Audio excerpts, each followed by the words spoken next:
कराची में ट्रैफिक कवानीन की खिलाफ वर्जी करने वालों के खिलाफ खुदकार कैमरों का शिकंजा सख्त हो गया है।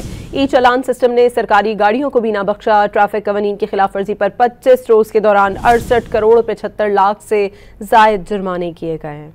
कराची में ट्रैफिक कवानीन की खिलाफ वर्जी करने वालों के खिलाफ खुदकार कैमरों का शिकंजा सख्त हो गया है।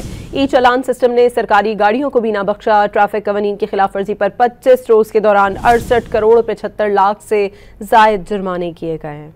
कराची में ट्रैफिक कवानीन की खिलाफ वर्जी करने वालों के खिलाफ खुदकार कैमरों का शिकंजा सख्त हो गया है।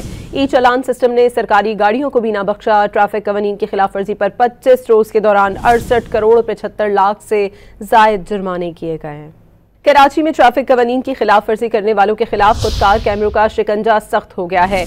ई चालान सिस्टम ने सरकारी गाड़ियों को भी ना बख्शा। ट्रैफिक कवानीन की खिलाफ वर्जी पर 25 रोज के दौरान 68 करोड़ 75 लाख से जायद जुर्माने किए गए हैं। कराची में ट्रैफिक कवानीन की खिलाफ वर्जी करने वालों के खिलाफ खुदकार कैमरों का शिकंजा सख्त हो गया है। ई चालान सिस्टम ने सरकारी गाड़ियों को भी ना बख्शा। ट्रैफिक कवानीन की खिलाफ वर्जी पर 25 रोज के दौरान 68 करोड़ 75 लाख से जायद जुर्माने किए गए हैं।